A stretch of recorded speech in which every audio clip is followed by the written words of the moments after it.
Um, so you're the one, I heard you're interested in meteorology, or you're going to school currently? I graduated last year. Oh, okay, excellent. Okay, so you're familiar with water vapor. Have you seen our AWIPS system before? The main computer system? This thing's called AWIPS. It's our mainframe computer system. Have you ever been in a National Weather Service office? No, I haven't. Okay. This is, I think as Steve was saying, these 3 screens, and then this is kind of a text workstation, but this is all graphical-based information, and you can see we're all, we've got 5 redundant systems here. They all do the exact same thing. This image here is our water vapor imagery. I have it set on a North American projection. I can zoom in, zoom out, and let's see, there we go. You see the great thing about the water vapor is it really, and if you loop it fast, it really allows you to see how the atmosphere is just one big old fluid and very chaotic. Obviously we've got a nice little circulation out here off the Atlantic. Things that we're keeping an eye on are obviously the things coming in from the Pacific Northwest. We've got this little circulation here. I think the energy that's coming in off the Northwest right now, this guy, is going to be a problem in the next couple of days. One of the other wonderful things about AWIPS is we can, this is a visible satellite image. I can overlay surface observations on here. I can put, if I want, I could come over here and I could pick model data. Here I'm going to pick the NAM. Let's see, I can pick mean sea level pressure and slap that on there, and you can see now I have a mean sea level pressure that's analyzed. I can make these, it's wide, so yeah, right away one of the things we see here is a nice warm front. We have low pressure out here in the from northern Minnesota back through the Dakotas. I have this set on a regional projection, so I can't actually zoom out past that. But you can see this is our warm front. We have temperatures south of the warm front in the mid-upper 80s. We got 89 down here in Quincy, 86, and then we're in the 70s up here with a southeast wind. So you always have your kind of southeast wind north of the front, and then you go southwest. You can see here south of the warm front. And it's this guy that will be racing up through here today, and now I can load up some model data to sort of assess that. And I've got this set up with 4 panels. I've got the NAM up here, I've got the GFS down here, this is a European, and then this is a WRF local model that we have here at 12Z, which is 7 a.m. this morning. You know, we all deal with Zulu time, Greenwich Mean Time. Here's our warm front. You can see the southeast winds here, and then they come around. They veer around to the south-southwest. This is at 7 a.m. and by 18Z, you might place the warm front somewhere in here, and then by 0Z, it's still kind of struggling to get up here. Pressure-wise, you would kind of say it's maybe through here, but I think temp-wise, we're going to probably see it up like this. So we should get deep into the 90s. So then what's going to happen here is the energy with this low, you can see it spews off to the northeast here, and then we have this cold front coming through, and this is what may bring us our chance for severe weather tomorrow. Now this is QPF. This is ending at 12Z tomorrow morning. Here's ending at 18Z tomorrow. Again, the NAM, the GFS, the European, and then this is HPC out in Washington. They all have precip coming in here during the morning. This is between 12 and 18Z tomorrow, and then between 18 and 0Z tomorrow. You can see, I think, given the fact that there's going to be so much precipitation in the morning and cloud cover, we're going to have a hard time heating up to get any kind of good convection tomorrow. Might have some rain, a few thunderstorms, maybe marginal severe, but nothing real organized. And then one of the things that's a big change here, this is tomorrow night, Friday night. You can see they generate this. This is a NAM, generates this huge bomb of QPF. In fact, that's, if we look at the amounts on that, that's almost 1.5 inches.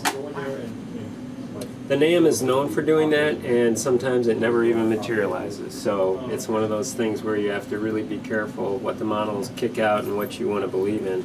Here the GFS says maybe 100.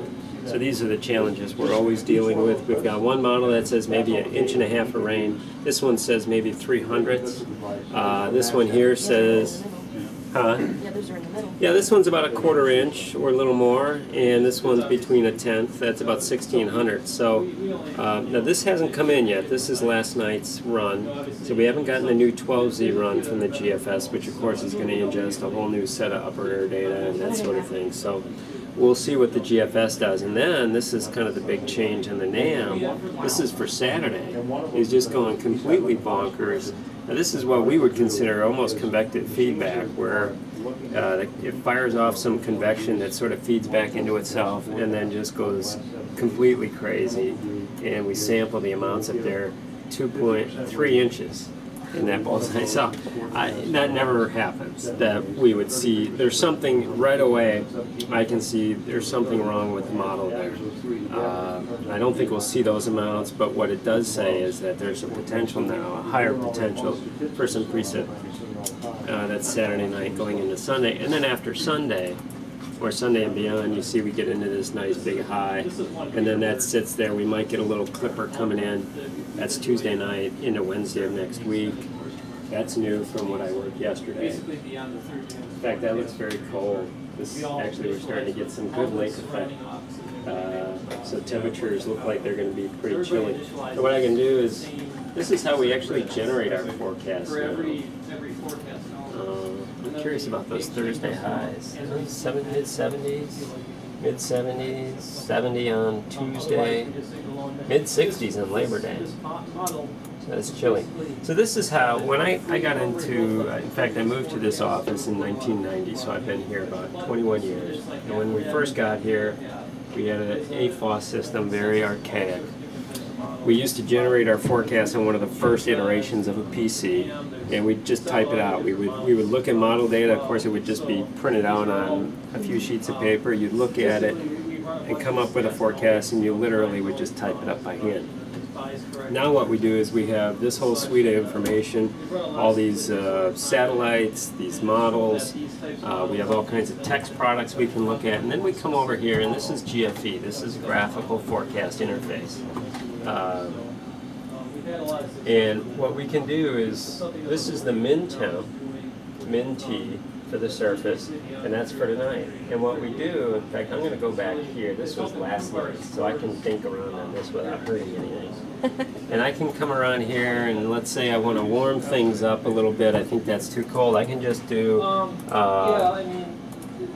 I can just do these like adjust up, adjust down kind of thing. I could come here with my pencil tool and I could say, yeah, I kind of want to, you know, I don't want to do this sort of thing. So I actually just push colors around.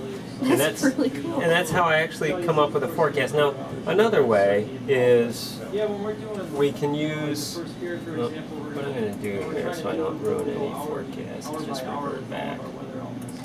I can come back here, and this is a tool I use, where it lists a whole bunch of models here. And I also have, let's see, all of these models in addition to what I have as a push button here. You can just see I've got a ton of different models that I can choose from. They all mean something, they all have their own biases.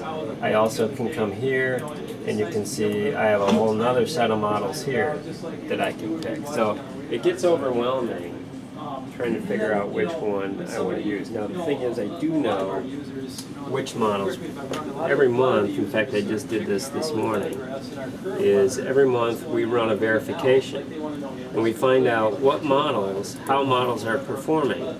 And here's the official forecast. This is us, and then these are some of the MOS, the model output statistics, and we use bias corrected stuff. And although it looks like we're getting beat by a lot of models, you can see the difference is only 2.4 versus 2.1. So the spread here is really thin and probably statistically not that significant. And then this is our bias. So what we do is we actually look at these kinds of verifications and find out which models are doing better. And that might then lead me to say, okay, for the min temperature, I'm going to start with the consol here. And this is a consensus of all models, and then it takes percentages of different models, puts them all together, and then comes up with this. I could use a bias corrected, which takes trends like over the last week, it might be 30 days, and finds our biases across the area and actually applies those biases. Like this area tends to be warm, the lakes around Madison tend to be colder or warmer depending. And you can see here's the tail end of Lake Winnebago here is shown. So that's what these bias corrected grids do. And there's some little lakes here that show up. This is Green Lake up in Green Lake County. So that's how we use these bias corrected. And let's say I don't think Burlington is going to be quite that cold. I can just come with my pencil tool and sort of wipe that out. These are little touches you can do. So this is how we now create our forecast. And I think like Steve was saying, we have hourly temps. These are actually hourly temp trends that we edit out 7 days. Now you would think that's a lot, but what we actually do is we only edit like every 3 hours. And we use a tool to come up with these temps, and then we interpolate in between. So we're not actually editing every single grid. But we do have to make sure they look like reality and that they don't conflict with our max and our min T. I can't have an hourly temp here that's higher than my max temp. It doesn't make any sense. So, and same with the min temp. So we do dew point, max temp, min temp. We do winds, and this is how the winds look. You know, your barbs point in the direction from which the wind is blowing. And so, you know, we do the direction, and then underlying this is the image, which is the speed. We do wind gusts, we do sky cover and percentage.